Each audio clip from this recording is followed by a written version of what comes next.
Good afternoon everyone. कैसे हैं आप सब? लास्ट वीडियो क्लास के अंदर हमने कंपनी लॉ स्टार्ट किया था and introduction of company law unit number 1 हमने कंप्लीट कर ली थी। आज जो हम स्टार्ट करने जा रहे हैं that is your unit number 2 that which is called as type of companies. इसके अंदर हम पढ़ेंगे कंपनी कितने टाइप ऑफ कंपनी कितनी कितनी तरीके की होती हैं, बट मेजर जो आज इस वीडियो पे फोकस रहेगा that is two type of company definition that is called as private company and a public company. आज जो इस वीडियो के अंदर हम सिर्फ दो ही डेफिनेशन कवर करने वाले हैं। First one is a private company and second one is a public company. And later on हम इस वीडियोस के अंदर हम सारी डेफिनेशन क्या कर लेंगे, कवर कर लेंगे, बट आज जो मेन फोकस है डेफिनेशंस के ऊपर that is two definition which is called as public company and a private company. और जो बेसिक प्रोविजंस मैंने लास्ट वीडियो क्लास के अंदर बताए थे कि how to read a particular law over there, कि सेक्शन अगर डेफिनेशनल पार्ट हम रीड करते हैं तो सेक्शन के बाद सब सेक्शन नहीं आता, क्या आता है, क्लॉज। तो आज और डेफिनेशन कितनी तरीके की होती है, means, includes, means and includes, आज सारे वो चीज काम आने वाली हैं। क्लियर है? But before we start the definitions the private company public company, एक इंपॉर्टेंट सेक्शन है जो पर्टिकुलर आपको पता होना चाहिए कि प्राइवेट कंपनी में कितने मिनिमम मेंबर चाहिए, पब्लिक कंपनी में मिनिमम मेंबर कितने चाहिए, एंड ओपीसी कंपनी में कितने मेंबर होने चाहिए, that is called as subscribers. हमारी कंपनी में सब्सक्राइबर कितने होने चाहिए, that is section number 3 which is defined under the section number 3 which is called as number of subscriber. Clear है? So it means as per section 3 subsection 1 a company shall be formed. shall का meaning क्या होता है, mandatory। shall का meaning क्या होता है, mandatory।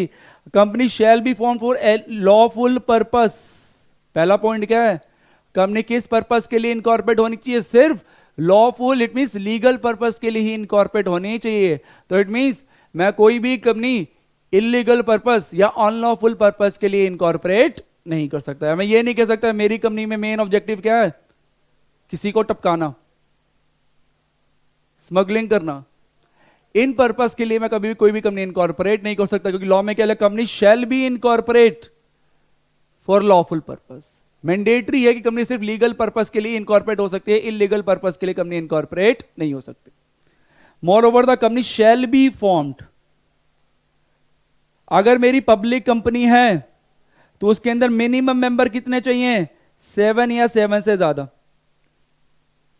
Minimum member कितने चाहिए, 7 होने चाहिए। 7 भी हो सकते हैं और 7 से ज्यादा भी हो सकते हैं। अगर मेरी कंपनी कौन सी है, पब्लिक कंपनी, अगर मैं पब्लिक कंपनी फॉर्म कर रहा हूं तो उस पब्लिक कंपनी में मिनिमम मेंबर कितने चाहिए, 7।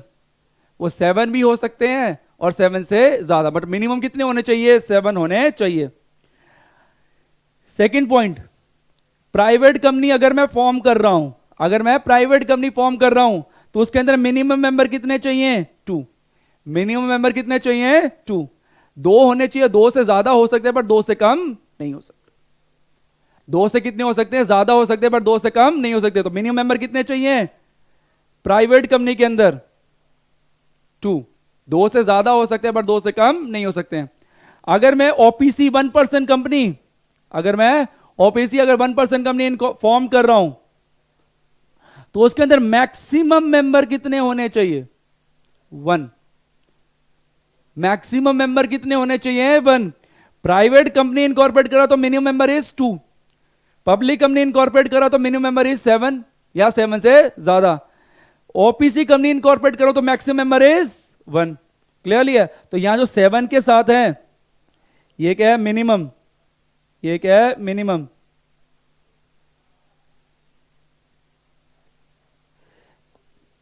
टू के साथ भी क्या है, मिनिमम।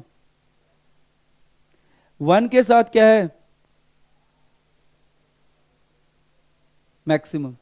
1 के साथ क्या है, मैक्सिमम। कॉन्सेप्ट समझ में आ गया कि पब्लिक कंपनी अगर मैं इनकॉर्पोरेट कर रहा हूं तो मिनिमम मेंबर इज 7 या 7 से ज्यादा।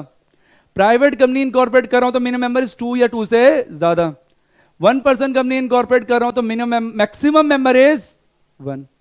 और तीनों में एक वर्ड कॉमन है, to be formed, to be formed और टू बी फॉर्म्ड। ये टू बी फॉर्म्ड का मीनिंग क्या होता है, at the time of incorporation.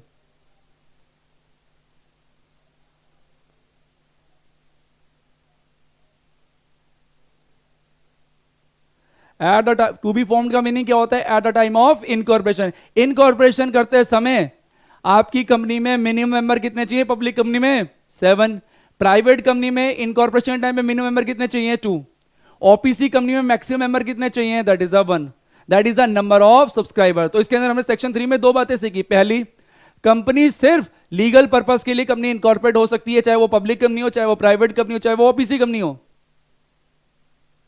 But और सेकंड पॉइंट क्या सीखा? कंपनी जब पब्लिक कंपनी जब इनकॉर्पोरेट हो रही है तो इनकॉर्पोरेशन के समय मिनिमम मेंबर कितने चाहिए? 7 या 7 से ज्यादा, बट मिनिमम मेंबर कितने चाहिए? 7। प्राइवेट कंपनी को इनकॉर्पोरेट करने के लिए मिनिमम मेंबर कितने चाहिए? 2। 2 से ज्यादा हो सकते हैं बट 2 से कम नहीं हो सकते। ओपीसी कंपनी के अंदर मैक्सिमम मेंबर कितने चाहिए? That is 1%। तभी तो उस कंपनी का नाम क्या है? 1% कंपनी। क्लियर है? तो ये सेक्शन इसलिए पढ़ाया था कि ताकि आपको पता लग जाए कि प्राइवेट कंपनी है, पब्लिक कंपनी है, ओपीसी कंपनी को इनकॉर्पोरेट करने के लिए मिनिमम कितने सब्सक्राइबर चाहिए होते हैं। सब्सक्राइबर मींस मेंबर, कितने मिनिमम मेंबर चाहिए। तभी उस सेक्शन की हेडिंग क्या है? Number of subscriber. अब आगे बढ़ते हैं, जो हमारा मेन टॉपिक है आज का, डेफिनेशन जो हमने कवर करनी है, that is a private company and the public company. पहले प्राइवेट कंपनी कवर करेंगे, then will talk about the public company.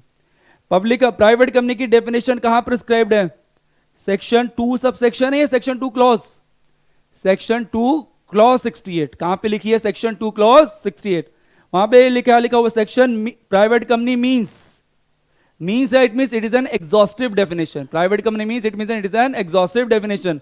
तो प्राइवेट कंपनी मींस उस कंपनी को प्राइवेट कंपनी माना जाएगा। क्या लिखा हुआ है? उस कंपनी को प्राइवेट कंपनी माना जाएगा जो ये condition number 1 and condition number 2 fulfil कर देगी।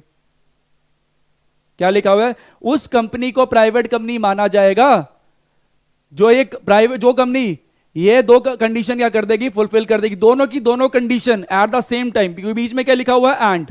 बीच में क्या लिखा हुआ है? एंड। तो इट मींस जो कंपनी ये 2 कंडीशन फुलफिल कर देगी तो उस कंपनी को क्या माना जाएगा? प्राइवेट कंपनी माना जाएगा। कौन कौन सी 2 कंडीशन है? Condition number 1, such paid up share capital as may be prescribed. उस कंपनी के अंदर उतनी पेड अप शेयर कैपिटल होनी चाहिए जो कहां पे प्रिस्क्राइब्ड है? रूल्स में। जो कहां पे प्रिस्क्राइब्ड है? रूल्स। और रूल्स को बनाता कौन है? Central government. सेंट्रल गवर्नमेंट का मीनिंग क्या है? यहां पे सेंट्रल गवर्नमेंट मींस बीजेपी नहीं है, यहां पे सेंट्रल गवर्नमेंट का मीनिंग क्या है? एमसीए। सेंट्रल गवर्नमेंट का मीनिंग क्या है यहां पे? MCA. MCA that is called as Ministry of corporate Affairs. MCA that is known as Ministry of corporate Affairs.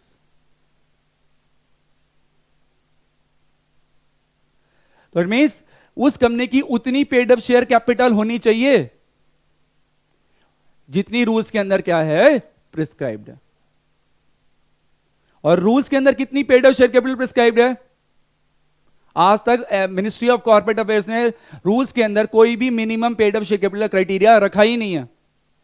तो इट मींस कितनी पेड अप शेयर कैपिटल होनी चाहिए? उतनी पेड अप शेयर कैपिटल जितनी रूल्स के अंदर क्या है? प्रिस्क्राइब्ड है। और रूल्स के अंदर तो पेड अप शेयर कैपिटल क्या है? प्रिस्क्राइब्ड है नहीं।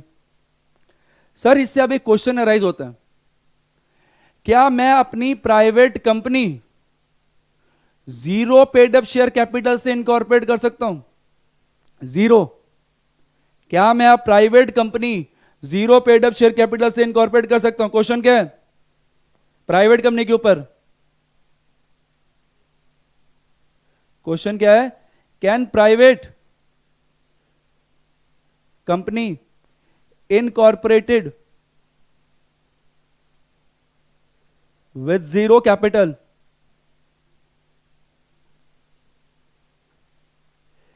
क्या कोई प्राइवेट कंपनी 0 कैपिटल से इनकॉर्पोरेट हो सकती है? क्योंकि रूल्स के अंदर तो कोई भी paid up share capital prescribe नहीं है। क्या कोई private company 0 paid up share capital से इनकॉर्पोरेट हो सकती है? क्योंकि पेड अप शेयर कैपिटल तो रूल्स में मिनिस्ट्री ऑफ कॉर्पोरेट अफेयर्स ने प्रिस्क्राइब किया नहीं है। आंसर यस और no? Answer is no. Reason? इसका आंसर सेक्शन नंबर 2 क्लॉज 68 में नहीं लिखा हुआ, सेक्शन नंबर 3। सेक्शन नंबर 3 के अंदर हमने पढ़ा था कि हर प्राइवेट कंपनी के अंदर मिनिमम मेंबर कितने चाहिए होते हैं? 2। और मिनिमम मेंबर को, मिनिमम सब्सक्राइबर को मिनिमम 1 शेयर लेना क्या है? मैंडेटरी है। हर सब्सक्राइबर को मिनिमम एक शेयर लेना क्या है, मैंडेटरी है। अगर एक शेयर लेना मैंडेटरी है, और एज्यूम कर रहा हूं अगर एक शेयर की फेस वैल्यू एज्यूम कर रहा हूं 1 रुपीज पर शेयर, एज्यूम कर रहा हूं 1 rupees per share. Private company में मिनिमम मेंबर कितने चाहिए होते हैं, 2। कितने चाहिए होते हैं, 2। और हर सब्सक्राइबर को मिनिमम एक शेयर लेना क्या है, मैंडेटरी है। तो अगर 2 सब्सक्राइबर है तो मिनिमम एक एक शेयर तो लेंगे, और एक एक शेयर की एज्यूम करो फेस वैल्यू कितनी है, 1 रुपीज पर शेयर। तो टोटल कैपिटल कितनी होगी, 2 rupees, which is more than 0, which is more than 0। तो इट मींस इवन कि अगर paid up share capital ministry of corporate Affairs ने प्रिस्क्राइब नहीं करी है, स्टिल प्राइवेट कंपनी 0 कैपिटल से इनकॉर्पोरेट नहीं हो सकती। रीजन, आज पर सेक्शन 3 हमें मिनिमम सब्सक्राइबर कितने चाहिए होते हैं, 2, और हर सब्सक्राइबर को मिनिमम एक शेयर लेना क्या है, मैंडेटरी है। तो it means private company can incorporate with 2 रुपए पेड अप कैपिटल के साथ भी इनकॉर्पोरेट हो सकती है, कोई दिक्कत नहीं है। And which is more than 0, which is more than 0। तो 0 से तो नहीं हो सकती। मिनिमम कितनी पेड अप शेयर कैपिटल चाहिए आपको, 2। एक प्राइवेट कंपनी को मिनिमम स्टार्ट करने के लिए minimum paid up share capital नहीं चाहिए, 2। अगर शेयर की फेस वैल्यू कितनी है, 1 रुपीज पर शेयर, और मिनिमम मेंबर कितने हैं आपके, 2, और हर सब्सक्राइबर को मिनिमम एक शेयर लेना क्या है, मैंडेटरी है। तो 0 से तो नहीं होगी। कॉन्सेप्ट समझ में आ गया। तो this is the first condition. तो यहां पे इवन लिखा भी हुआ ना कि अगर paid up share capital, such paid up share capital as may be prescribed, तो लॉ के रूल्स के अंदर तो कोई प्रिस्क्राइब नहीं है, बट स्टिल वो 0 नहीं हो सकता। तो यहां पे जो such paid up share capital assume कर लेना, अगर शेयर की face value is 1 rupees per share, तो such paid up share capital कितनी हो जाएगी, 2 rupees per share. Let is 2 rupees total paid up share capital कितनी होगी, 2 rupees. That is the condition number 1। और बीच में क्या लिख दिया, एंड। बीच में क्या लिखा हुआ है, and. And mean second condition भी क्या होनी चाहिए, फुलफिल होनी चाहिए। सेकेंड कंडीशन क्या है, उस कंपनी के आर्टिकल्स के अंदर, उस कंपनी के आर्टिकल्स क्या होते हैं, that is the internal rules and management. जैसे स्कूल में हमें डायरी मिलती थी, स्कूल में लिखा होता ना डायरी के अंदर कि आज इतने बजे स्टार्ट होगा स्कूल, खत्म इतने बजे होगा, पीरियड इतने होंगे।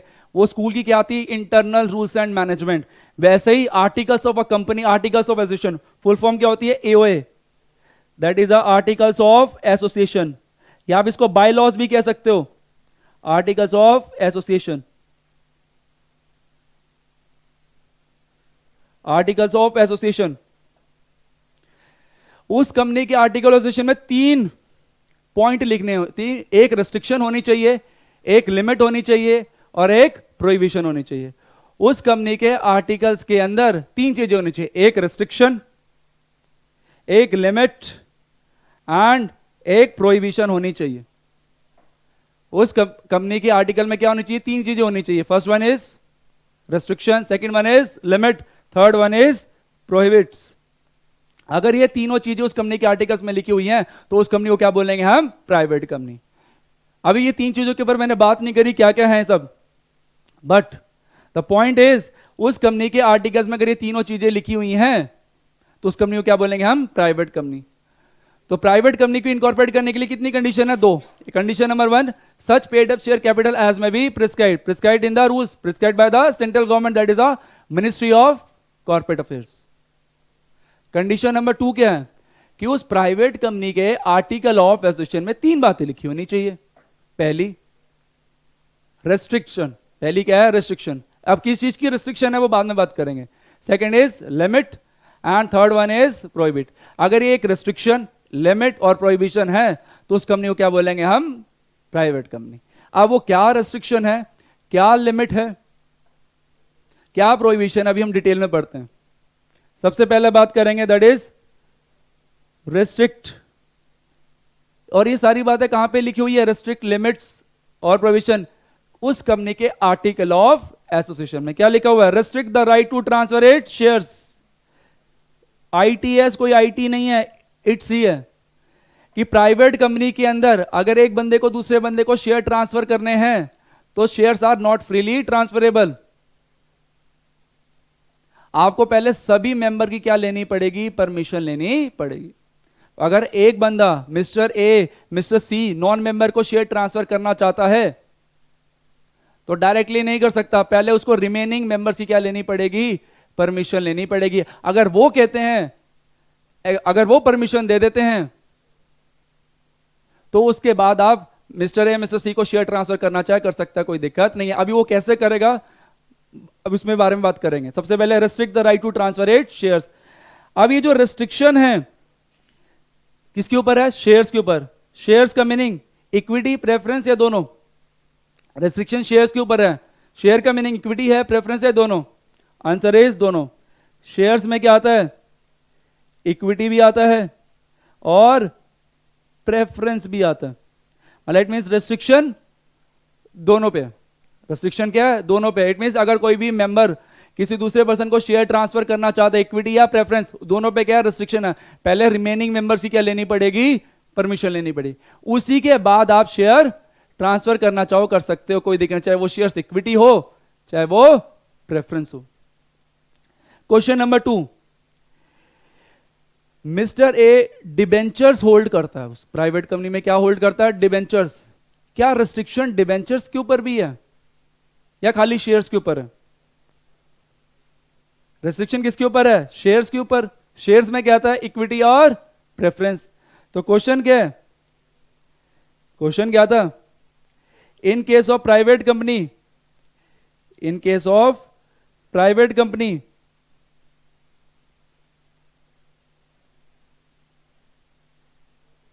Can member freely transfer the debentures. अगर प्राइवेट कंपनी केस में अगर किसी मेंबर को डिबेंचर ट्रांसफर कर रहे हैं from one person to another, कर सकते हैं फ्रीली, कोई रेस्ट्रिक्शन है इसके ऊपर, किसके ऊपर, डिबेंचर्स के ऊपर क्या कोई रेस्ट्रिक्शन है, आंसर इज नो। डिबेंचर्स के ऊपर कोई भी रेस्ट्रिक्शन नहीं है। रेस्ट्रिक्शन किसके ऊपर है, सिर्फ शेयर्स के ऊपर। किसके ऊपर है, शेयर्स। और शेयर्स में क्या आते हैं, इक्विटी, शेयर्स में क्या आते हैं, इक्विटी प्लस प्रेफरेंस। रेस्ट्रिक्शन किसके ऊपर है, इक्विटी एंड प्रेफरेंस। तो यहां पे जो लिखा हुआ है restrict the right to transfer it shares, restriction सिर्फ किसके ऊपर है, शेयर्स के ऊपर। डिबेंचर्स के ऊपर कोई भी रेस्ट्रिक्शन नहीं है। अब ये हम परमिशन कैसे लेते हैं रिमेनिंग मेंबर से, ये इसका एग्जांपल कर लेते हैं आज। क्लियर है, लेट एज्यूम मेरी कंपनी है ABC private limited, ABC private limited. उसके अंदर मेंबर्स हैं 200। मेंबर्स कितने हैं, 200 एज्यूम कर लेते। उस प्राइवेट कंपनी में मेंबर कितने हैं, 200। Step number, mister A who is a member of ABC limited, mister A कितने शेयर्स होल्ड करता है, 500 शेयर्स। कितने शेयर्स होल्ड करता है, 500 शेयर्स। और वो मिस्टर ये 500 शेयर मिस्टर सी जो क्या है, नॉन मेंबर है, जो क्या है, नॉन मेंबर है, उसको क्या करना चाहता है, ट्रांसफर करना चाहता है। उसको क्या करना चाहता है, ट्रांसफर करना चाहता है। मिस्टर ए तो कंपनी का क्या है, उस प्राइवेट कंपनी का मेंबर है, कितने शेयर्स होल्ड करता है, 500 शेयर्स। और वो मिस्टर सी को जो नॉन मेंबर, उसको 500 शेयर ट्रांसफर करना चाहता है। क्या फ्रीली ट्रांसफर कर सकता है, क्या उसके ऊपर कोई रेस्ट्रिक्शन है, आंसर इज इसके ऊपर क्या है, रेस्ट्रिक्शन है। इसके ऊपर क्या है, रेस्ट्रिक्शन है। अब इसको मिस्टर ए को क्या करना पड़ेगा, आगे मिस्टर ए को क्या करना पड़ेगा, सबसे पहले step number 1, step 1, mister A को अपना एक इंटेंशन लेटर, एक इंटेंशन लेटर किसको देना पड़ेगा, कंपनी को। Company means ABC private limited, it means उनके बोर्ड ऑफ डायरेक्टर्स को अपना इंटेंशन लेटर। और इंटेंशन लेटर में क्या लिख के देगा कि मैं मिस्टर ए आपकी कंपनी का एक मेंबर हूं और मैं अपनी कंपनी के 500 शेयर आप मिस्टर सी को ट्रांसफर करना चाहता हूं। प्लीज एक बार पूछ लीजिए कि किसी मेंबर को कोई भी दिक्कत तो नहीं है। क्लियरली है? तो स्टेप नंबर 2, उसके बाद कंपनी क्या करेगी, एक लेटर ऑफ ऑफर इशू करेगी। लेटर ऑफ ऑफर किसको इशू करेगी? Letter of offer remaining 199 members को, रिमेनिंग 199 मेंबर्स को। क्लियर है? और लेटर ऑफ ऑफर के अंदर क्या लिखा होगा कि लेटर ऑफ ऑफर में लिखा मिस्टर ए मिस्टर सी को शेयर ट्रांसफर करना चाहता है। अगर आपको वो 500 शेयर परचेज करने हैं तो कर सकते हो, कोई दिक्कत नहीं है। हम आपको 30 दिन का टाइम पीरियड दे रहे हैं। तो इस लेटर ऑफर के अंदर 2-3 चीजें प्रिस्क्राइब होती है, एक तो टाइम पीरियड प्लस प्राइस। उसके अंदर हम एक चीज बताया कि मिस्टर ए मिस्टर सी को 500 शेयर ट्रांसफर करना चाहता है। अगर आप रिमेनिंग जो 199 मेंबर्स है ये 500 शेयर परचेज करना चाहे तो कर सकते हैं, कोई दिक्कत नहीं है। आप अपना जवाब 30 दिन के अंदर दे देना। टाइम पीरियड 30 दिन क्या है, टाइम फिक्स नहीं है। It can be 30, it can be 40, it can be 25। Company to company क्या करेगा, वेरी करेगा। क्लियरली है? तो इट मीन 30 दिन का हमने टाइम पीरियड दिया कि 30 दिन के अंदर आप अपना जवाब दे देना कि आपको शेयर परचेज करने हैं कि नहीं करने, इस प्राइस पे। प्राइस भी कोट कर देते हैं। अब रिमेनिंग 199 मेंबर्स के पास कितने ऑप्शन है? Option with the remaining 199 members, option with the remaining 199 members. Remaining 199 members के पास कितने ऑप्शंस हैं?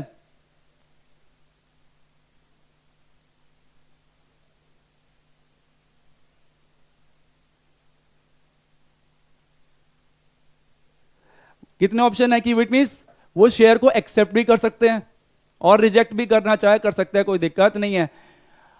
ध्यान रखना, अगर 30 दिन के अंदर आपने कहा कि 30 दिन में से अगर किसी भी मेंबर ने बोल दिया कि मुझे ये ऑफर मंजूर है, एक्सेप्ट है, किसी भी मेंबर ने अगर 30 दिन के अंदर इस ऑफर को एक्सेप्ट कर लिया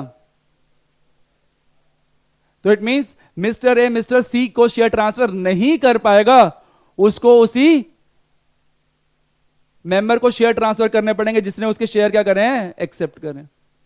लेट अज्यूम मिस्टर बी ने ऑफर एक्सेप्ट कर लिया। किसने एक्सेप्ट कर लिया ऑफर? मिस्टर बी ने।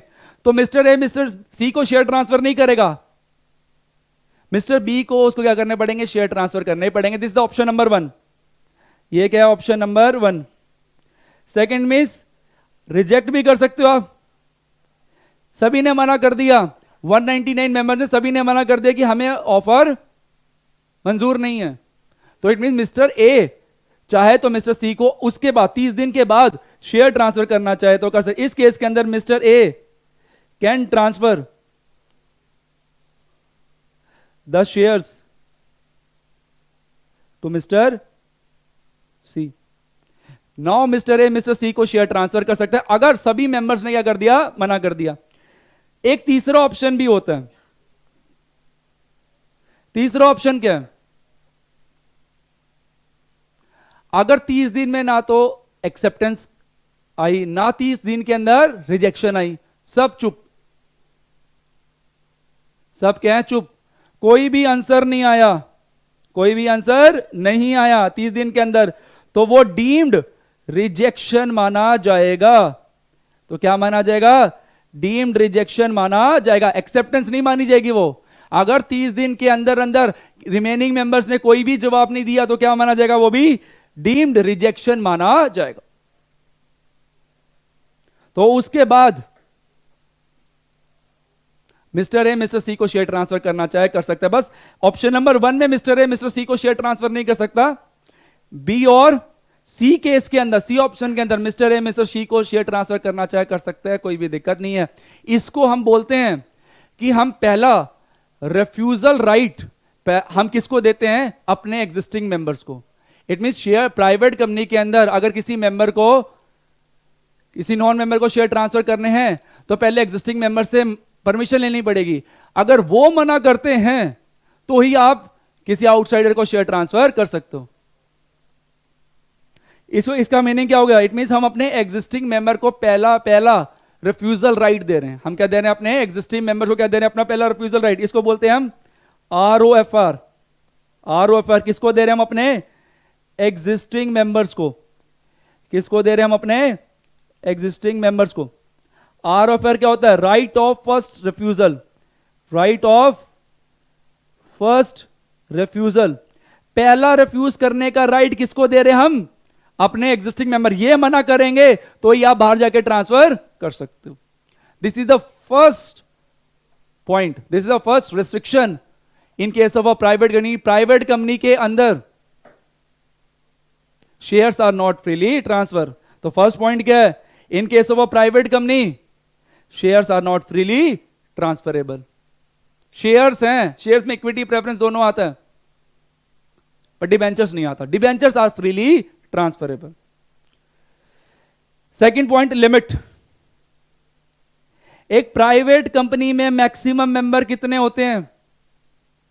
200। एक प्राइवेट कंपनी में, अभी सिर्फ पढ़ा रहा हूं, जब ये सेकंड पॉइंट पूरा कंप्लीट करूंगा तब पूरा डिटेल में पता लग जाएगा कि प्राइवेट कंपनी में कितने मेंबर्स हो सकते हैं। बट अभी जनरल रूल क्या है कि प्राइवेट कंपनी में मैक्सिमम मेंबर कितने होते हैं? 200। मैक्सिमम मेंबर कितने होते हैं? 200। बट अगर मेरी accept in case of OPC, क्योंकि ओपीसी में तो मैक्सिमम मेंबर कितने हो सकते हैं? 1। अगर और वैसे भी बताऊं कि ओपीसी कंपनी भी प्राइवेट कंपनी ही होती है। ओपीसी कंपनी भी क्या होती है? प्राइवेट कंपनी भी होती है। उसके ऊपर पूरा लॉ ऐसे अप्लाई होता है कि जैसे वो प्राइवेट कंपनी है बट उसके नाम के आगे ब्रैकेट में सिर्फ ओपीसी वर्ड ऐड हो जाता है वो भी प्राइवेट कंपनी, पर लास्ट में क्या होता है? प्राइवेट वर्ड, ओपीसी वर्ड क्या हो जाता है? ऐड हो जाता है। उसके ऊपर भी, ओपीसी कंपनी के ऊपर भी पूरा लॉ ऐसे अप्लाई होता है जैसे वो कौन सी कंपनी है? प्राइवेट कंपनी है, एक्सेप्ट जहां जहां लॉ मेकर ने उसको एग्जम्पशन दे रखी है, सिर्फ उस पॉइंट को छोड़ के। बट ओपीसी कंपनी में maximum member, OPC private company में मैक्सिमम मेंबर कितने हो सकते हैं? 1। तो इट मींस, कहने का मीनिंग क्या है? अगर आपकी कंपनी नॉर्मल प्राइवेट कंपनी है, अगर आपकी कंपनी नॉर्मल प्राइवेट कंपनी है तो उसमें मैक्सिमम मेंबर कितने हो सकते हैं? 200। अगर आपकी ओपीसी,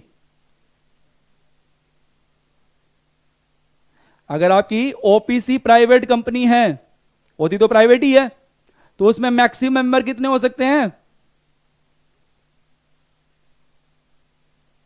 1। क्लियर है? अगर वैसे नॉर्मल प्राइवेट कंपनी में मेंबर कितने हैं? 200। अगर ओपीसी प्राइवेट कंपनी है तो उसके अंदर मैक्सिमम मेंबर कितने हैं? 1। तभी लिखा हुआ है, तो लिमिट पहले पढ़ना। और normal private company maximum member कितने? 200। और OPC private company maximum member is 1। Provided that, first proviso में क्या लिखा हुआ है? वेयर 2 और मोर शेयर्स, वेयर 2 और मोर पर्सन होल्ड 1 और मोर share jointly, joint share holders है कंपनी के अंदर, तो उसको हम सिंगल मेंबर ही ट्रीट करेंगे। अगर 2 या 2 से ज्यादा share holder jointly share hold कर रहे हैं तो इसका मीनिंग क्या है? उसको हम क्या ट्रीट करेंगे? सिंगल मेंबर ही माना जाएगा। इसका मैंने कहने का मीनिंग क्या है कि लेट अज्यूम मिस्टर ए और मिस्टर बी का नाम एक ही शेयर सर्टिफिकेट पे आ रहा है। क्लियरली है? तो लेट अज्यूम कर लेते हैं, this is the share certificate, this is the share certificate, और इस शेयर सर्टिफिकेट पे दोनों का नाम आ रहा है, मिस्टर ए का भी और मिस्टर बी दोनों का नाम है। तो मिस्टर ए और मिस्टर बी को 2 मेंबर माना जाएगा या 1? Because they are holding share jointly, तो उसको हम सिंगल मेंबर ही क्या करेंगे? ट्रीट करेंगे। क्या ट्रीट करेंगे? सिंगल मेंबर ही क्या करेंगे? ट्रीट करेंगे। 2 शेयर होल्डर, 2 मेंबर नहीं माने जाएंगे, सिंगल मेंबर ही माना जाएगा। कॉन्सेप्ट समझ में आ गया?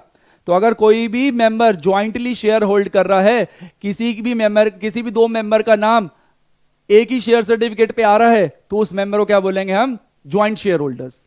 और वो joint share holder double capacity में काउंट नहीं होते, सिंगल ही मेंबर ही माने जाएंगे।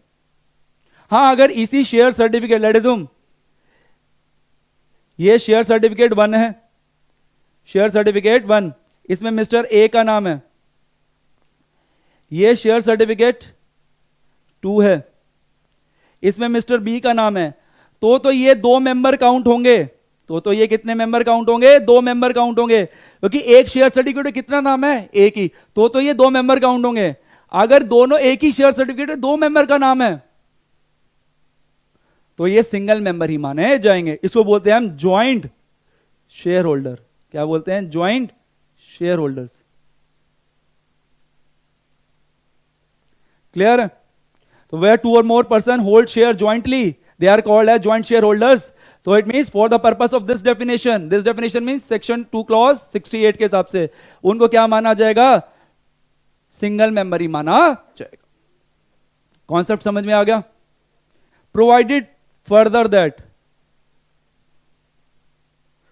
मोस्ट इंपॉर्टेंट,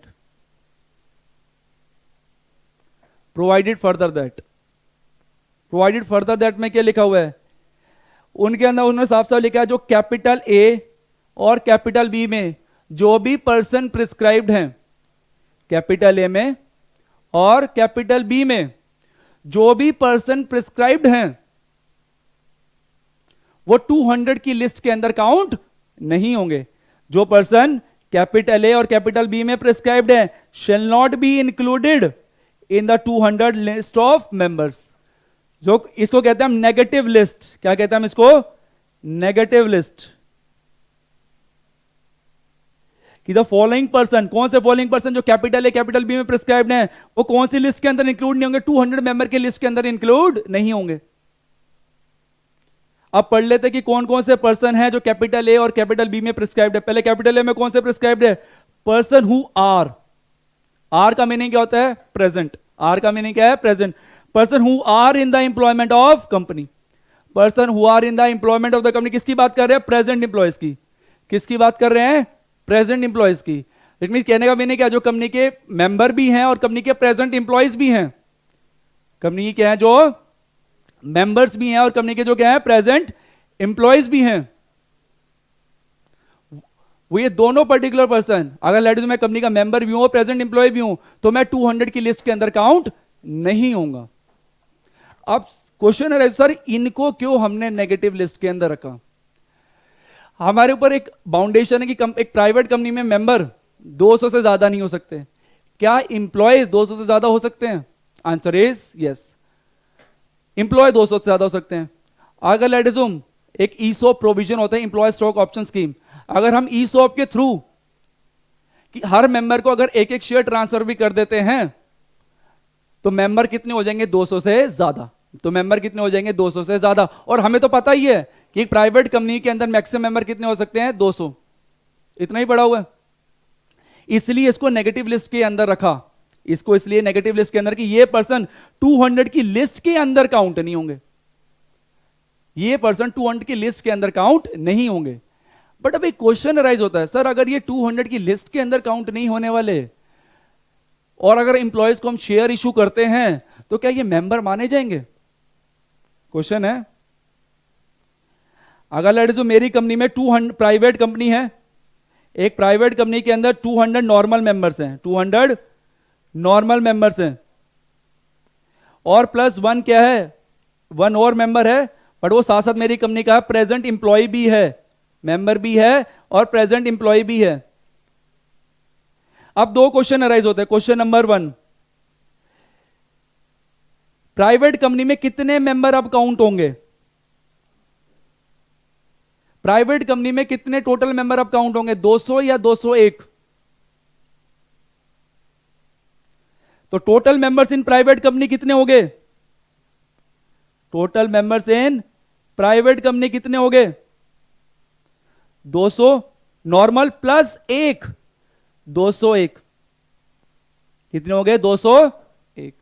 सर अभी तो आपने बोला कि प्राइवेट कंपनी में मैक्सिमम 200 मेंबर हो सकते हैं, बट मैंने बोला था कि जब मैं पूरा प्रोविजन पढ़ाऊंगा तब मैं डिटेल में बताऊंगा कि एक प्राइवेट कंपनी में कितने मेंबर हो सकते हैं। प्राइवेट कंपनी में 200 से भी ज्यादा मेंबर होने चाहे हो सकते हैं, कोई दिक्कत नहीं है, पर वो जो 200 से ज्यादा ऊपर हैं, वो जो 200 ज्यादा जितने भी ऊपर हैं वो इस नेगेटिव लिस्ट के अंदर फॉल होने चाहिए। अगर मेरी कंपनी में 201 मेंबर हैं तो वो एक सिंगल मेंबर कौन सी लिस्ट में फॉल होना चाहिए, नेगेटिव लिस्ट में फॉल होना चाहिए। बट वो नेगेटिव लिस्ट में जब फॉल हो जाएगा तो वो 200 की लिस्ट में तो काउंट नहीं होगा, बट स्टिल वो मेंबर माना जाएगा। तो इट मीन ये जो इंप्लॉय प्लस मेंबर है, ये जो इंप्लॉय प्लस मेंबर है, क्या ये मेंबर माना जाएगा, answer is yes. He will be treated as, he will be treated as member, he will be treated as member। इसको वो सारे राइट मिलेंगे जो एक नॉर्मल मेंबर्स को मिलते हैं। मैं दोबारा रिपीट करता हूं, अगर हम बात करें, वैसे तो हमारे पास मैक्सिमम मेंबर कितने हो सकते हैं प्राइवेट कंपनी में? 200। ये क्या है मेरा जनरल रूल है, ये क्या है मेरा जनरल रूल है। प्राइवेट कंपनी में मैक्सिमम मेंबर कितने हो सकते हैं? 200। ये तो मेरा आ गया जनरल रूल। बट इसकी क्या है, अगर एक केस के अंदर प्राइवेट कंपनी के अंदर 200 से ज्यादा मेंबर भी हो सकते हैं। एक्सेप्शन क्या है? एक्सेप्शन क्या है कि अगर 200 से ज्यादा जितने भी ऊपर मेंबर हैं, अगर वो नेगेटिव लिस्ट में फॉल हो जाए तो it means above 200 members, above 200 member जितने भी हैं, if they fall in negative list, if they fall in negative list, अगर वो नेगेटिव लिस्ट में फॉल हो जाते हैं तो वो 200 की लिस्ट, 200 लिस्ट में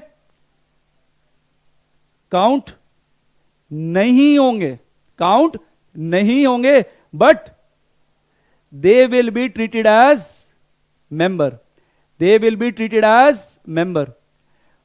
उनको वो सारा राइट मिलेगा जो नॉर्मल मेंबर्स को मिलता है। नॉर्मल मेंबर को जो वोटिंग राइट मिलते हैं, डिविडेंड राइट मिलते हैं, नोटिस ऑफ जनरल मीटिंग मिलता है, वो सारे राइट इनको भी मिलेंगे जो नेगेटिव लिस्ट में फॉल हुए हैं। बस वो 200 की लिस्ट में काउंट नहीं होंगे, बस यही पॉइंट है। अदरवाइज वो मेंबर तो है। इट मीन जो कंपनी का जब रजिस्टर ऑफ मेंबर बनेगा, कंपनी का क्या जब बनेगा रजिस्टर ऑफ मेंबर, जब कंपनी बनाएगी तो कंपनी क्या लिखेगी? मेरी कंपनी में 200 मेंबर हैं, 201, 201 क्या लिखेगी? 201 मेंबर। 201 मेंबर्स की लिस्ट बनानी पड़ेगी, 201 मेंबर की लिस्ट बनानी पड़ेगी, क्योंकि वो जो एक एम्प्लॉय था जो हमारे एग्जांपल में, वो भी तो क्या है? मेंबर, वो भी तो क्या है? मेंबर। कॉन्सेप्ट समझ में आ गया?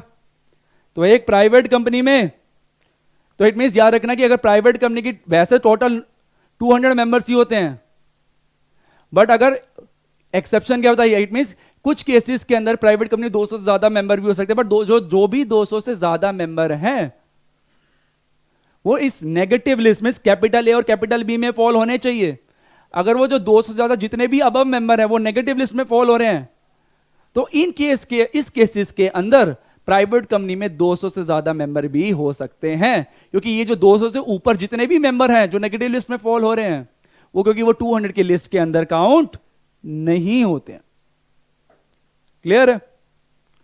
ये तो अभी कैपिटल ए में बात करी मैंने प्रेजेंट इंप्लॉयज की। कैपिटल बी में बात करता हूं मैं पास्ट इंप्लॉयज। किसकी बात कर रहा हूं मैं? कैपिटल बी में पास्ट इंप्लॉय। क्या लिखा हुआ है? Person who have been formerly, person who have been formerly, formerly का मीनिंग ही क्या होता है? Past. Person who have been formerly were members, जो हमारी कंपनी में पास्ट में क्या था? मेंबर था। कब वो मेंबर था? एम्प्लॉयमेंट की ड्यूरेशन में। वो मेंबर कब बना था? जब वो कंपनी में क्या था? एम्प्लॉय था। And have continue to be member after the employment cease, employment खत्म होने के बाद भी वो आज क्या है? मेरी कंपनी में मेंबर है। वो मेंबर 200 की लिस्ट में काउंट नहीं होगा। तो क्या लिखा हुआ है? मेरी कंपनी के अंदर कोई एक एम्प्लॉय था, प्लस वो मेंबर भी था, प्लस वो मेंबर भी था। मेरी कंपनी में एक पर्सन क्या है? एम्प्लॉय भी और मेंबर भी है। क्लियर है? अभी तो वो प्रेजेंट एम्प्लॉय होगा, अभी तो वो कैपिटल ए में कवर्ड होगा। क्लियर है? बट उसने एम्प्लॉयमेंटशिप से रिजाइन दे दिया। क्या दे दिया? रिजाइन दे दिया। आज की डेट में वो मेरी कंपनी में एम्प्लॉय नहीं है, बट वो मेंबर है, बट वो मेंबर है। तो इट मींस वो पास्ट एम्प्लॉय माना जाएगा, वो पास्ट मेंबर माना जाएगा। वो 200 की नेगेटिव लिस्ट के अंदर काउंट हो जाएगा। इट मींस वो कैपिटल बी में क्या हो जाएगा? फॉल हो जाएगा। तो इसको देखने का क्राइटेरिया है क्या, कि हम इसको चेक कैसे करते हैं? कैपिटल ए बड़ी आसानी से समझ में आ जाता है। क्या लिखा हुआ कैपिटल ए? कहते हैं कंपनी का जो एम्प्लॉय प्लस मेंबर है वो नेगेटिव लिस्ट के अंदर फॉल होगा। कैपिटल बी को समझने के लिए एक क्रक्स बता देता हूं। क्लियर है? जब उसने एम्प्लॉयमेंटशिप से रिजाइन दिया, जब एम्प्लॉयमेंटशिप से रिजाइन दिया, उससे पहले, बिफोर एम्प्लॉयमेंटशिप रिजाइन देने से पहले वो कंपनी का क्या होना चाहिए? मेंबर होना चाहिए। अगर एम्प्लॉयमेंटशिप रिजाइन देने से पहले वो कंपनी का मेंबर बन चुका था तो वो नेगेटिव लिस्ट में क्या हो जाएगा? फॉल हो जाएगा। अगर वो नेगेटिव लिस्ट में फॉल हो रहा है तो वो 200 की लिस्ट के अंदर काउंट या इंक्लूड नहीं होगा। तो हमें यही पता करना है कि जो पास्ट इंप्लॉय रह चुका है कि वो नेगेटिव लिस्ट में फॉल हो रहा है कि नहीं हो रहा। अगर ये पास्ट इंप्लॉय नेगेटिव लिस्ट में फॉल हो गया तो वो 200 की लिस्ट के अंदर काउंट नहीं होगा। अगर वो नेगेटिव लिस्ट में फॉल नहीं हुआ तो वो 200 की लिस्ट के अंदर काउंट हो जाएगा। अब इसको समझने के लिए कुछ एग्जांपल्स हैं, इसी पॉइंट नंबर 2 को समझने के लिए। लेट अज्यूम, कुछ एग्जांपल लेते हैं step by step. Capital B को समझने के लिए, मेरी कंपनी के अंदर एक मिस्टर ए एक इंप्लॉई है। मेरी कंपनी के अंदर मिस्टर ए क्या है? इंप्लॉई है। सिचुएशन नंबर फर्स्ट है, सिचुएशन नंबर फर्स्ट, मेरी कंपनी के अंदर स्टेप नंबर 1, मिस्टर ए ने, मेरी कंपनी के अंदर मिस्टर ए क्या है? इंप्लॉई है। मेरी कंपनी के अंदर मिस्टर ए क्या है? इंप्लॉई है। मिस्टर ए ने एबीसी प्राइवेट लिमिटेड ज्वाइन कब करी है? 1 जनवरी 2019 को as general manager. Mister A ने private limited ABC private limited कब ज्वाइन करी? 1 जनवरी 2019 को एज जनरल मैनेजर। और मिस्टर ए ने एज जनरल मैनेजर अपनी पोस्ट से रिजाइन कब दे दिया? 10 मार्च 2019 को। अब वो 10 मार्च 2019 को कंपनी का इंप्लॉय नहीं है, कंपनी का इंप्लॉय नहीं है। मिस्टर ए ने रेजिग्नेशन के बाद 11 मार्च 2019 को उस एबीसी प्राइवेट लिमिटेड के कितने शेयर परचेज करे हैं? 500। रिजाइन होने के बाद, इंप्लॉयमेंटशिप रिजाइन होने के बाद उस कंपनी की क्या करे? 500 शेयर परचेज करा मिस्टर ए ने। क्या वो 200 की लिस्ट में काउंट, क्या वो नेगेटिव लिस्ट में फॉल हो रहा है? फर्स्ट पॉइंट, क्या वो पास्ट इंप्लॉयज के अंदर कवर्ड होगा? क्योंकि हमारा क्रक्स क्या था कि वो इंप्लॉयमेंटशिप रिजाइन होने से पहले उस कंपनी का मेंबर बन जाना चाहिए। क्या वो अपनी इंप्लॉयमेंटशिप रिजाइन करने से पहले कंपनी का मेंबर बना है? आंसर यस और नो। कब बना है मेंबर? इंप्लॉयमेंटशिप रिजाइन करने के बाद। क्या वो पास्ट इंप्लॉय माना जाएगा कि नहीं माना जाएगा? Answer is no, answer is no. वो पास्ट इंप्लॉय नहीं माना जाएगा। इट मींस कि वो नेगेटिव लिस्ट में भी फॉल नहीं होगा, not falling in the negative list. अगर वो नेगेटिव लिस्ट में फॉल नहीं हो रहा तो वो 200 की लिस्ट के अंदर काउंट हो जाएगा। हमने क्या पढ़ा था ऊपर?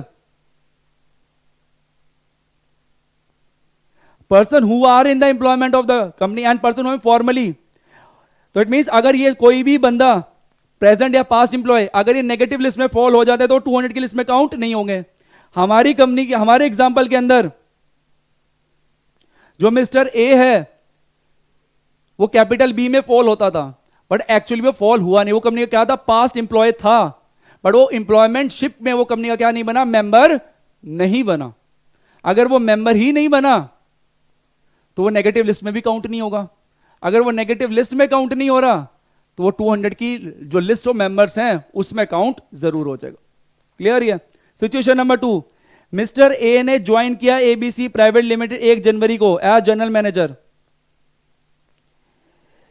और स्टेप नंबर 2, मिस्टर ए ने 500 शेयर कब परचेज करे? एबीसी प्राइवेट लिमिटेड के 11 मार्च 2019 को। इस सिचुएशन पे स्टेप नंबर 2 में अब वो कंपनी का क्या है? इंप्लॉय भी है प्लस मेंबर भी है। इंप्लॉय भी है, वो कंपनी का क्या है? मेंबर भी है। बट मिस्टर ए ने अपनी पोस्ट से रेजिग्नेशन दे दिया कब? 13 मार्च 2019 को। कब रेजिग्नेशन दे दिया? 13 मार्च 2019 को। अब सबसे पहले चेक करो फॉर्मूला क्या था पास्ट इंप्लॉय को चेक करने का? क्या इंप्लॉय रिजाइन करने से पहले कंपनी का मेंबर बन गया था? यही फॉर्मूला याद रखना। क्या इंप्लॉय रिजाइन करने से पहले कंपनी का मेंबर बन गया था? आंसर यस और नो? आंसर इज यस, बन गया था sir.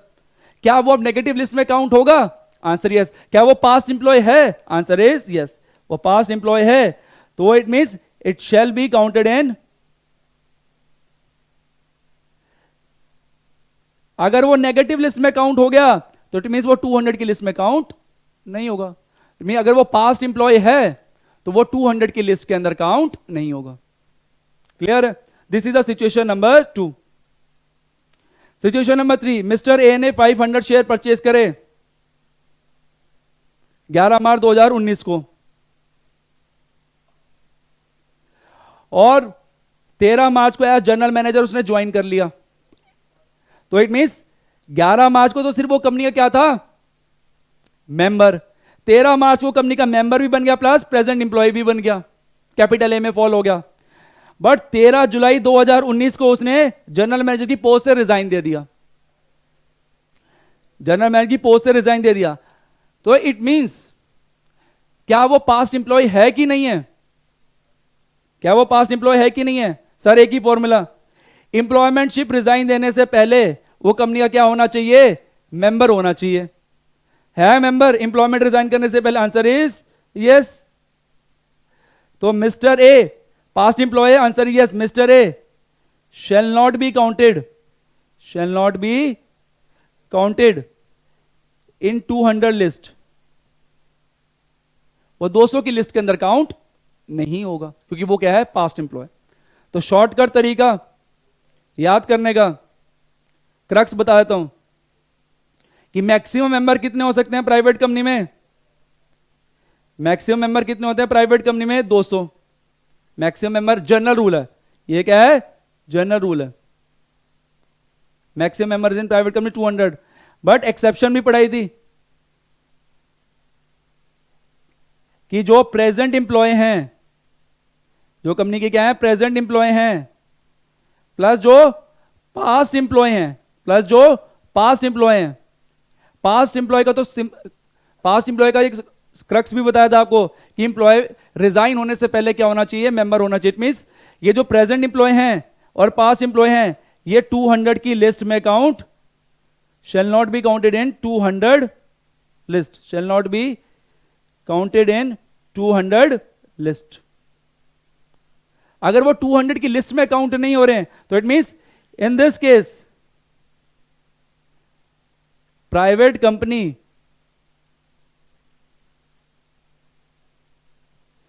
Can have more than 200 members, more than 200 members। Clear है? तो जनरल रूल क्या होता है कि वैसे लिमिट कितनी थी? 200 की, बट अगर ये कैपिटल ए कैपिटल बी में पर्टिकुलर कोई भी पर्सन फॉल हो जाता है तो उसको कहते हैं नेगेटिव लिस्ट। तो ये 200 की लिस्ट के अंदर काउंट नहीं होते, ये 200 की लिस्ट के अंदर काउंट नहीं होते। बट ये याद रखना, कैपिटल ए तो समझना बहुत आसान है, कैपिटल बी के लिए हमेशा एक फॉर्मूला लगा लेना। कोई भी अगर क्वेश्चन आ जाए, केस स्टडी आ जाए, एक फॉर्मूला लगा लेना। क्या फॉर्मूला है?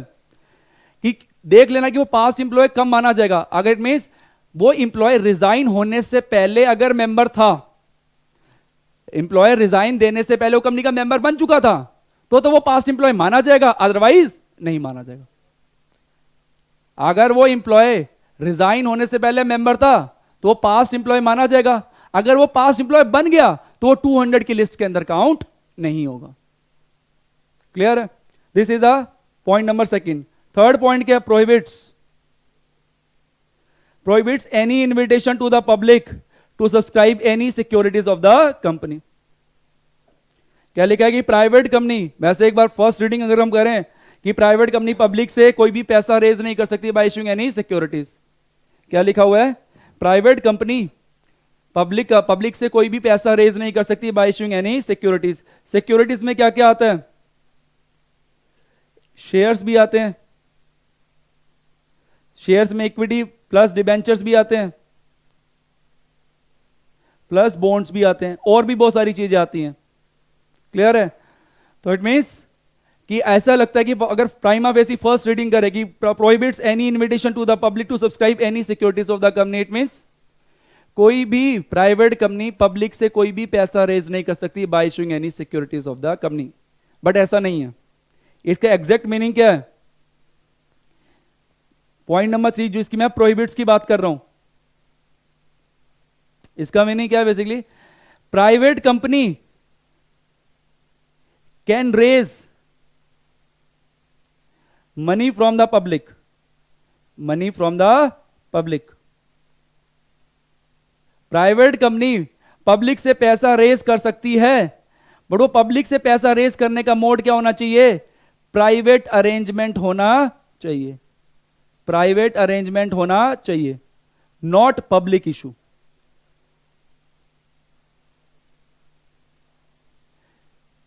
प्राइवेट कंपनी पब्लिक से पैसा रेज कर सकती है bye issuing any securities, but वो मोड क्या होना चाहिए? प्राइवेट अरेंजमेंट होना चाहिए, पब्लिक इशू नहीं होना चाहिए।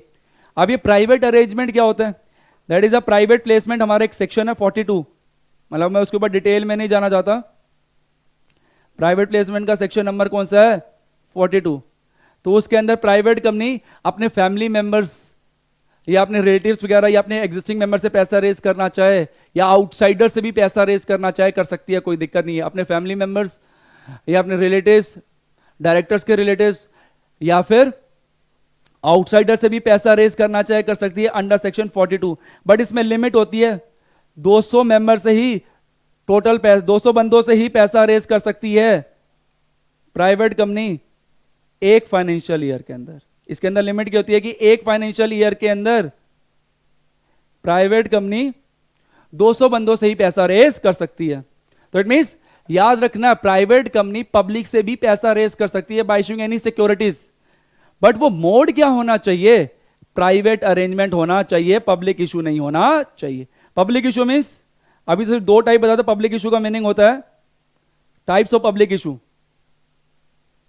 आईपीओ और एफपीओ। आईपीओ की फुल फॉर्म क्या होती है? Initial public offer. एफपीओ की फुल फॉर्म क्या होती है? Further public offer. ये मोड नहीं होना चाहिए क्योंकि ये फैसिलिटी सिर्फ पब्लिक कंपनी के पास अवेलेबल है। तो वो जो लाइन में लिखा हुआ है ये दिस लाइन, इसका मीनिंग ये नहीं कि प्राइवेट कंपनी पब्लिक से पैसा रेज नहीं कर सकती कोई सिक्योरिटी इशू किए बिना। रेज कर सकती है, बट वो मोड ही कौन सा होना चाहिए? सिर्फ private arrangement, that is a private placement mode होना चाहिए, section 42 of the companies act 2013। इसकी क्योंकि प्राइवेट प्लेसमेंट में साफ साफ लिखा हुआ है कि एक प्राइवेट कंपनी या कोई भी प्राइवेट कंपनी मैक्सिमम 200% से ही पैसा रेज कर सकती है एक फाइनेंशियल ईयर के अंदर।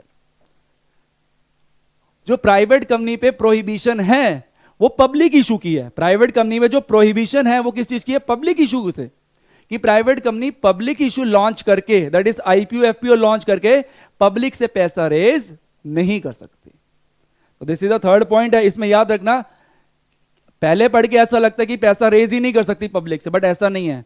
ये जो प्रोहिबिशन है वो किसके ऊपर है? सिर्फ पब्लिक इशू मोड पे। प्रोहिबिशन है वो किस चीज पे मोड पे है? Public issue mode. Private company public issue mode से पब्लिक से पैसा रेज नहीं कर सकती। प्राइवेट कंपनी प्राइवेट प्लेसमेंट से पैसा रेज करना चाहे कर सकती है under section 42 of companies act 2013। Clear है? तो ये ये तीनों पॉइंट क्या हो जाते हैं यहां पे आपके कवर्ड। क्या लिखा हुआ है? प्राइवेट कंपनी बनने, अगर एक कंपनी को प्राइवेट कंपनी तभी माना जाएगा जब दोनों कंडीशन क्या हो जाती है? फुलफिल हो जाती है। कौन कौन सी कंडीशन है? या तो उस कंपनी की उतनी पेड अप शेयर कैपिटल होनी चाहिए which paid up share capital as may be prescribed by the central government. Central government का मीनिंग क्या है? Ministry of corporate affairs. But आज तक सेंट्रल गवर्नमेंट ने कोई भी paid up share capital prescribe नहीं करी है। तो इट मीन, बट क्या जीरो से कंपनी इनकॉर्पोरेट हो सकती है? Answer is no. हमारे एग्जाम्पल में मैंने बताया था कि मिनिमम 2 रुपए तो क्या चाहिए होनी चाहिए? पेड अप शेयर कैपिटल होनी चाहिए। और सेकंड कंडीशन क्या थी? उस कंपनी के आर्टिकल में क्या होनी चाहिए? एक रेस्ट्रिक्शन, एक लिमिट और एक प्रोहिबिशन होनी चाहिए। रेस्ट्रिक्शन का मीनिंग क्या होता है? Restrict the right to transfer it shares. Private company में shares are not freely transferable. आपको पहले रिमेनिंग मेंबर की क्या लेनी होगी? परमिशन लेनी होगी।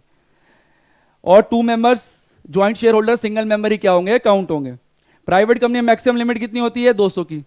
बट कुछ मेंबर्स नेगेटिव लिस्ट में फॉल हो गए तो वो 200 की लिस्ट के अंदर काउंट नहीं होंगे। कौन कौन से हैं?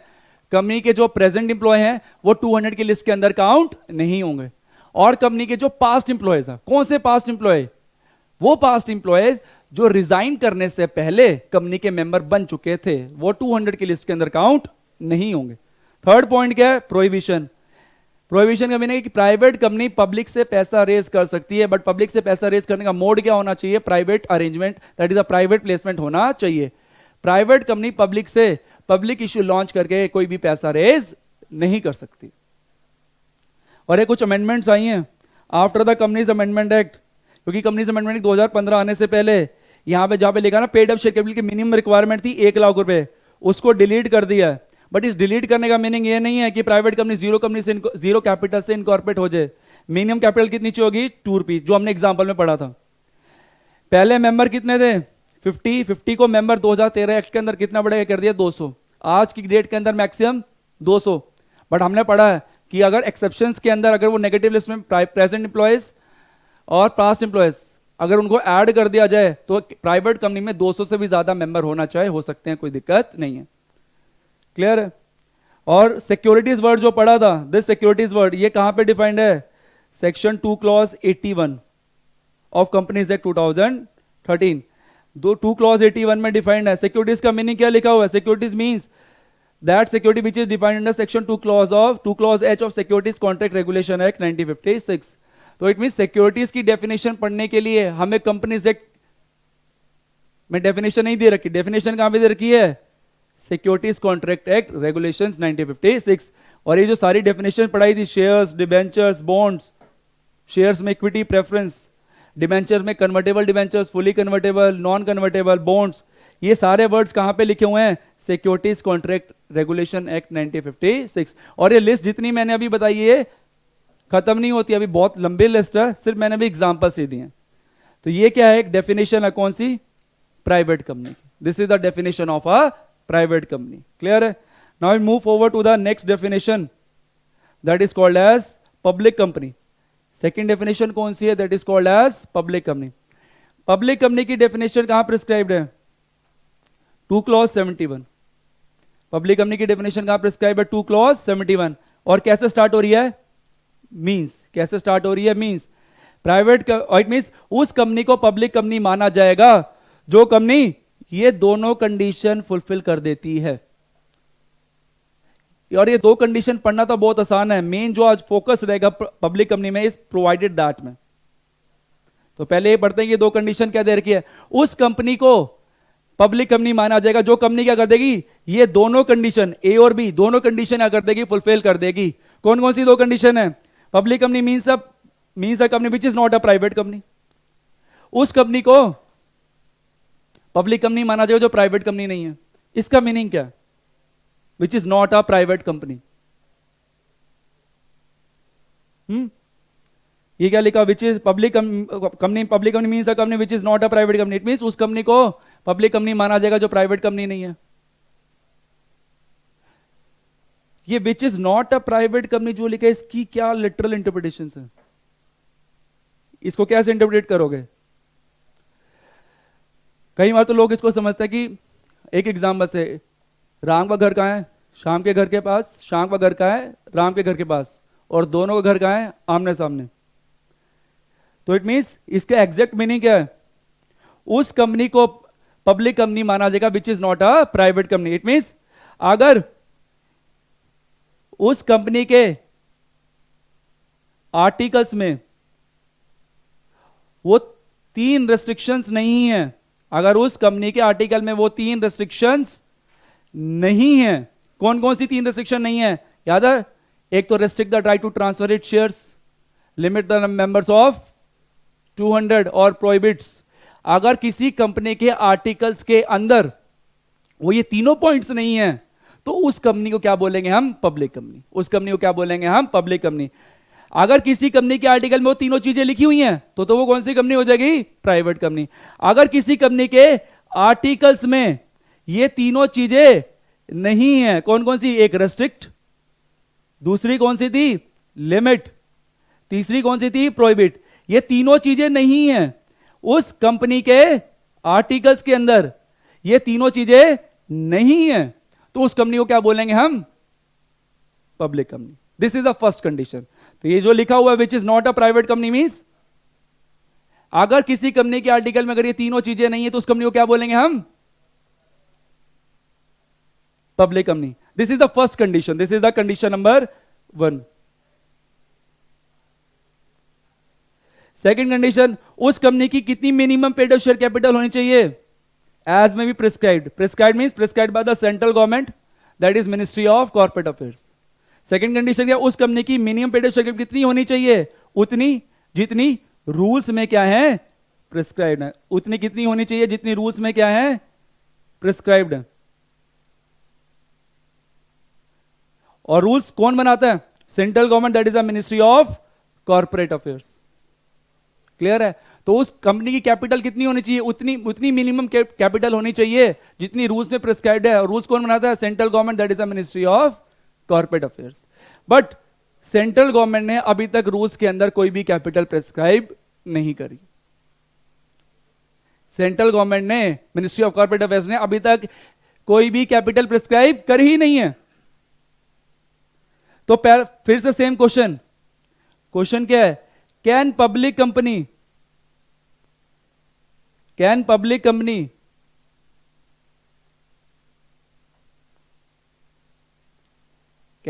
Company incorporate with zero capital? क्या पब्लिक कंपनी इनकॉर्पोरेट हो सकती है जीरो कैपिटल से? क्योंकि minimum paid up share capital कोई भी कॉन्सेप्ट प्रिस्क्राइब नहीं है। आंसर यस और नो? अब इसका सेम आंसर सेक्शन नंबर 3 में ही मिलेगा। याद है प्राइवेट कंपनी में मैंने भी सेम पॉइंट बोला था कि प्राइवेट कंपनी भी जीरो कैपिटल से इनकॉर्पोरेट नहीं हो सकती, क्योंकि प्राइवेट कंपनी को इनकॉर्पोरेट करने के लिए मिनिमम मेंबर कितने चाहिए थे? 2। तो मिनिमम कैपिटल कितनी बना ली? 2 रुपीज। अगर शेयर की फेस वैल्यू कितनी है? 1 रुपीज पर शेयर। ऐसे ही पब्लिक कंपनी में मिनिमम मेंबर कितने चाहिए होते हैं? 7। और 7 सब्सक्राइबर को मिनिमम 1 शेयर लेना क्या है? मैंडेटरी। हर सब्सक्राइबर को मिनिमम 1 शेयर लेना क्या है? मैंडेटरी है। अगर हर सब्सक्राइबर को मिनिमम 1 शेयर लेना मैंडेटरी है और अगर 1 शेयर की फेस वैल्यू कितनी है? 1 रुपीज पर शेयर, तो टोटल कैपिटल कितनी होगी? 7 रुपीज। टोटल कैपिटल कितनी होगी? 7 rupees. And 7 is more than 0। 7 is more than 0। क्या पब्लिक कंपनी जीरो कैपिटल से इनकॉर्पोरेट हो सकती है? Answer is no. Answer is completely no. कितनी मिनिमम कैपिटल चाहिए होगी? मिनिमम कैपिटल चाहिए 7 रुपीज। ये तब अगर शेयर की फेस वैल्यू कितनी है? 1 रुपीज पर शेयर। क्लियर है? और 7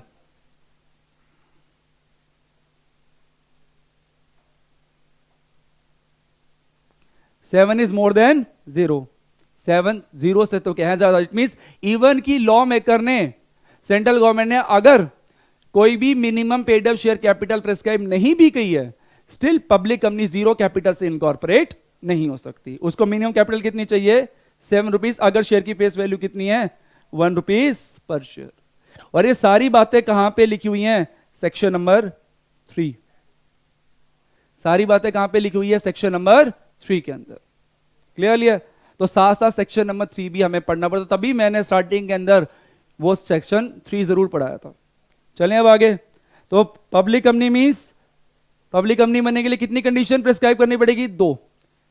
means which is not a private company, which is not a private company means उस कंपनी के आर्टिकल में वो तीनों बातें नहीं लिखी होनी चाहिए। कौन सी तीनों बातें? रेस्ट्रिक्ट, लिमिट्स और प्रोहिबिट्स। तो अगर ये तीनों बातें नहीं है तो उस कंपनी को क्या बोलेंगे हम? Public company. सेकंड कंडीशन क्या थी?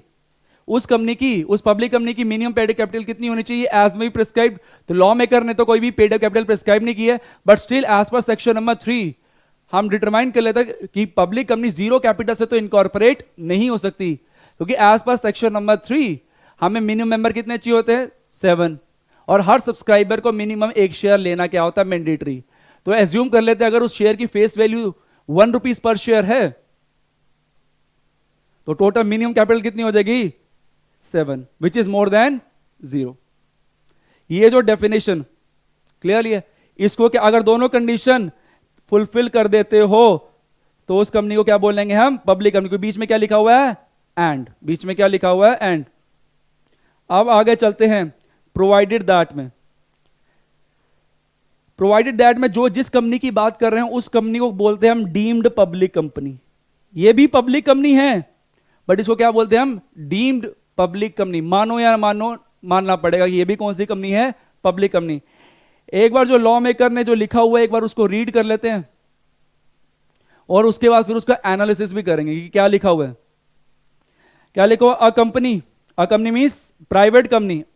A company means private company which is subsidiary of a public company, not being a private company, shall deem to be the public company for the purpose of this act. This act means Companies Act 2013, even where such subsidiary company continues to be a private company in its articles. क्या लिखा हुआ है? एक private company किसकी subsidiary है? Public company की, जो private company नहीं है तो उसको क्या माना जाएगा? पब्लिक कंपनी ही माना जाएगा, और उसके ऊपर पूरा लॉ ऐसे अप्लाई होगा जैसे भी वो प्राइवेट कंपनी कौन सी कंपनी है? पब्लिक कंपनी है। सर क्या लिखा है? समझ नहीं आया क्लियरली, तो एक बार समझाते हैं एग्जांपल के through. Late assume step number 1, मेरी एक प्राइवेट कंपनी है एबीसी प्राइवेट लिमिटेड। वो इनकॉर्पोरेट कब हुई है? जनवरी 1 2019 को। कब इनकॉर्पोरेट हुई है? 1 जनवरी 2019 को। क्लियर है? पीक्यूआर लिमिटेड ने स्टेप नंबर 2 के अंदर पीक्यूआर लिमिटेड ने 51% वोटिंग राइट्स परचेज कर लिए उस एबीसी प्राइवेट लिमिटेड के। पीक्यूआर लिमिटेड ने कितने परसेंट वोटिंग राइट परचेज कर लिए उस एबीसी प्राइवेट लिमिटेड के? 51%। कब? 10 फरवरी 2019 को। 10 फरवरी 2019 को। तो 10 फरवरी 2019 से आप ये कह सकते हो कि PQR limited is the holding company and ABC private limited is the subsidiary company. तो यह कह सकते हो कि PQR limited from 10 Feb 2019 onwards कि PQR limited is the holding company and ABC private limited is the subsidiary company. तो law maker ने क्या बोला कि अगर कोई भी प्राइवेट कंपनी किसी पब्लिक कंपनी की सब्सिडरी है, अगर कोई भी प्राइवेट कंपनी किसी पब्लिक कंपनी की क्या है? सब्सिडरी कंपनी है, तो उस प्राइवेट कंपनी को भी क्या माना जाएगा? क्या माना जाएगा? पब्लिक या प्राइवेट? उस प्राइवेट कंपनी को भी क्या माना जाएगा? पब्लिक कंपनी माना जाएगा। तो लॉ मेकर ने क्या बोला? अगर कोई भी प्राइवेट कंपनी पब्लिक कंपनी की सब्सिडरी है, कोई भी प्राइवेट कंपनी किसकी है? पब्लिक कंपनी की सब्सिडरी है, तो उस प्राइवेट कंपनी को भी क्या बोलेंगे हम? Public company. क्या बोलेंगे उसको? Public company. तो इट मींस उस प्राइवेट कंपनी के ऊपर भी पूरा कंपनीज एक्ट 2013 ऐसे अप्लाई होगा जैसे वो कौन सी कंपनी है? Public company. क्या बोला? इट मींस लॉ मेकर ने बोला 2 पॉइंट बोले। पहला, अगर कोई भी प्राइवेट कंपनी किसी पब्लिक कंपनी की सब्सिडरी है तो उसको क्या माना जाएगा? Public company. First point. Second point क्या बोला लॉ मेकर ने? कि उस प्राइवेट कंपनी के ऊपर भी पूरा लॉ ऐसे अप्लाई होगा जैसे वो कौन सी कंपनी है? Public company. पूरा कंपनीज एक्ट 2013 उस एबीसी प्राइवेट लिमिटेड के ऊपर ऐसे अप्लाई होगा जैसे वो कौन सी कंपनी है? Public company. क्लियरली है? बट एक्सेप्ट उसके बेसिक कैरेक्टरिस्टिक्स को छोड़ के, उस एबीसी प्राइवेट लिमिटेड के बेसिक कैरेक्टरिस्टिक्स को छोड़ के उसके ऊपर पूरा कंपनीज एक्ट 2013 ऐसे अप्लाई होगा जैसे वो कौन सी कंपनी है? Public company. अब सर ये बेसिक कैरेक्टरिस्टिक्स में क्या क्या आता है? क्या उस प्राइवेट कंपनी का नाम, या तो प्राइवेट कंपनी के नाम एक पीवीटी वर्ड ऐड होता है, प्राइवेट लिमिटेड, क्या उसके नाम से प्राइवेट वर्ड डिलीट हो जाएगा? Answer is no. तो नाम में जो प्राइवेट वर्ड है वो एज इट इज रहेगा, वो डिलीट नहीं होगा क्योंकि बेसिक कैरेक्टरिस्टिक्स के अंदर इंक्लूड है। तो इट मींस जो एबीसी प्राइवेट लिमिटेड का नाम जो जैसे था उसको प्राइवेट वर्ड डिलीट करने की जरूरत नहीं है। क्लियरली? वो अपने नाम को एज इट इज रख सकती है after becoming subsidiary of a public company. क्या उसके आर्टिकल में वो जो 3 रेस्ट्रिक्शन थी वो भी हट जाएंगी या फिर वो भी रहेंगी? वो भी सेम रहेंगी। डीम्ड पब्लिक कंपनी बनने के बाद, कहने का मीनिंग क्या है? डीम्ड पब्लिक कंपनी बनने के बाद इसको क्या बोलेंगे? एबीसी प्राइवेट लिमिटेड को क्या बोलेंगे हम? Deemed public company. क्या बोलेंगे हम इसको? Deemed public company. Deemed public company बनने के बाद पूरा कंपनीज एक्ट 2013 ऐसे अप्लाई होगा जैसे कि वो कंपनी कौन सी है, पब्लिक कंपनी, एक्सेप्ट उसके बेसिक कैरेक्टरिस्टिक्स को छोड़ के। और बेसिक कैरेक्टरिस्टिक्स में क्या क्या आता है, उस प्राइवेट कंपनी का नाम एज इट इज ऐसे ही रहेगा, डिलीट नहीं होगा, पीवीटी वर्ड डिलीट नहीं होगा। और उस प्राइवेट कंपनी के आर्टिकल्स में जो 3 रिस्ट्रिक्शंस होती है वो एज इट इज ही रहेंगी। कौन कौन सी रिस्ट्रिक्शन, वो रिस्ट्रिक्ट, लिमिट्स और प्रोहिबिट वाली, वो तीनों रिस्ट्रिक्शन एज इट इज ही रहेंगी, वो भी डिलीट नहीं होगी। उसके अलावा पूरा companies act, whole companies act ऐसे अप्लाई होगा जैसे वो कंपनी कौन सी है, पब्लिक कंपनी। क्लियर है?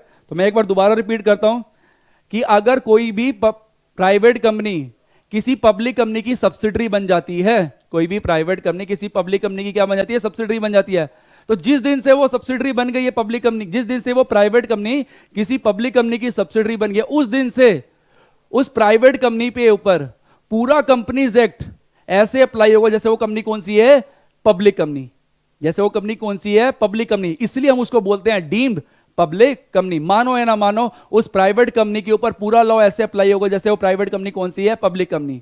पूरा कंपनीज एक्ट 2013 ऐसे अप्लाई होगा जैसे वो कंपनी कौन सी है, पब्लिक कंपनी, एक्सेप्ट उसके बेसिक कैरेक्टरिस्टिक्स को छोड़िए। और बेसिक कैरेक्टरिस्टिक्स में क्या क्या इंक्लूड होता है, उसका प्राइवेट कंपनी का नाम में जो पीवीटी वर्ड है वो डिलीट नहीं होगा।